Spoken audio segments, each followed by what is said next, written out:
Knock, knock. Who's there? It's me, the Crust, and welcome back to another episode of, the Crust. And today we're going to be talking about up-and-coming artists, brand new artists coming straight out the kitchen. We have a special guest today with us. His name is Alex Engelman. He's a former Millard West student. What's good? And our first person we're going to talk about, I think, is Billie Eilish. Billie Eilish.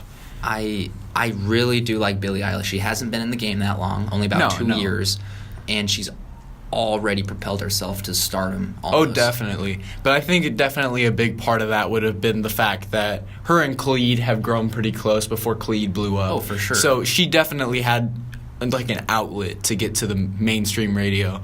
But she also has like a very unique sound. You know, she's a very talented vocalist, but she has a very unique, almost goth.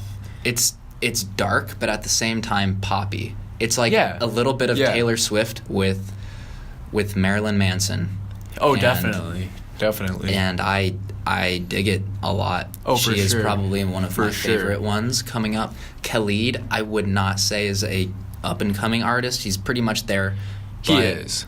I don't quite like Khalid. I feel like Khalid, he came up, and now, I mean, he has a few loyal listeners, but, I mean, I don't know if he's going to make the top charts. He might make top charts in, like, UK. Features, but UK. For sure. I think Khalid could make top charts. He could. He's a talented vocalist. I think that his sound is all right. I personally am not that big of a fan. I'm more into, like, the super dark, emotional, like, deep, poetic stuff, which is what Billie Eilish definitely brings to the table. And it's what someone doesn't bring to the table that can also make someone super, super popular. I think what people are starting to want to hear now is the real stuff, not the fake, hey, I got money, I got a private jet sort of thing. It's the whole, you know, I have feelings, you know, I have an insecure part of me that nobody knows. I feel like Blueface proves that point wrong, though. People still want to hear stupid things that don't mean anything. Oh, for sure. And Blueface is all about it. I don't think it's a thing like Blueface isn't really that talented. I think it's the fact that it's a party song, you know. It's really hype. You know, he does that crip walk, all that stuff. He's talking about girls, money, gang everything stuff, you know. A rapper would talk about. Oh, for sure. And that's what the audience wants nowadays. 'Cause with the huge growth of like R&B and rap, that's what the mainstream is, for sure. But with Blueface, I personally feel like everything he's doing is kind of, it's been done before, except for how he's delivering everything. How he's delivering everything is so offbeat. Blueface, by the way, is another up-and-coming artist. He's not been in the game for that long, by any means, from what I understand. He hasn't been popular for that long, definitely. He raps offbeat. It's almost like the beat is chasing after him. I feel like a big part of it is how he presents himself. It's the presentation. For sure. You know, he's always big on being a Crip, so he's always about the Crip walk, and he does it really smooth, super nice, and I think a lot of women feel like he's attractive, and that definitely brings a lot to the table, because, I mean, he used to be a football player, blah, blah, blah. You know, he just kind of ties in that adolescent, you know, sort of party vibe. You know, just something real hype you can bump to. Yeah, that's him. But a little bit of both is Juice WRLD.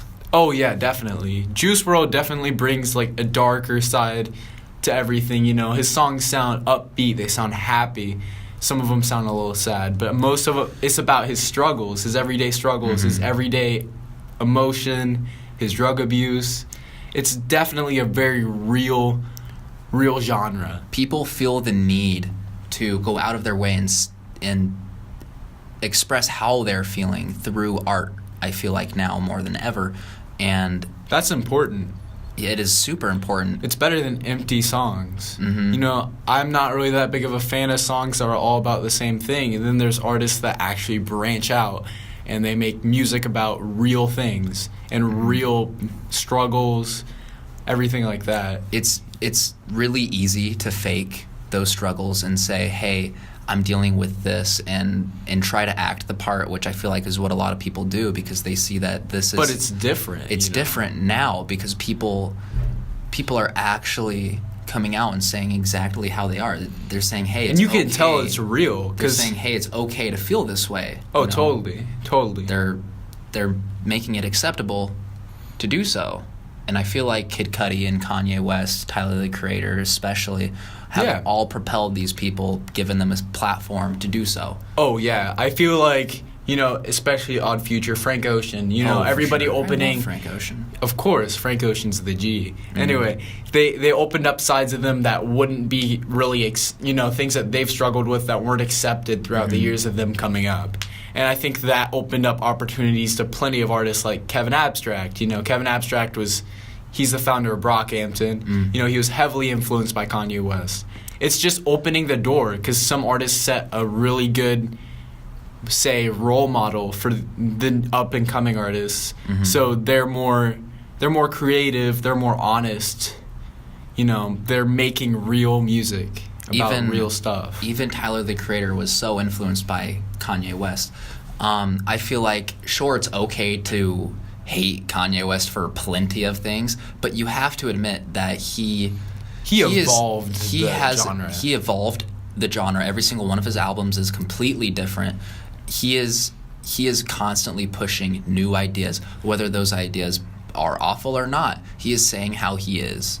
He is saying, this is me at this very moment in time. Whether it's true or not, it honestly doesn't matter because people feel the need. There's definitely a brilliance behind Kanye West. You think before, my favorite album of his is 2007, of course, Graduation.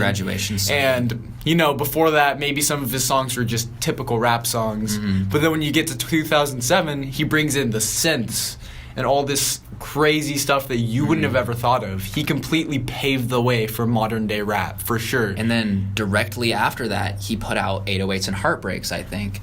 And he used actual vocals for the beats. And every single one of those beats are him. It's not synths, it's not... Instruments, it's fully his voice. And at the time, people bashed him for using autotune.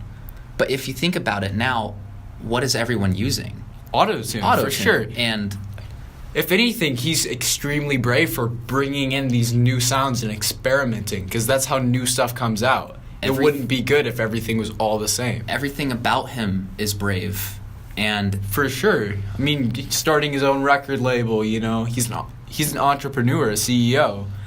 Of course, he is the cockiest he sticks rapper. His head out. He is the cockiest person ever. But honestly, for him to be brave and do all these different ideas and say how he is feeling, other people see that and they want to be just like him.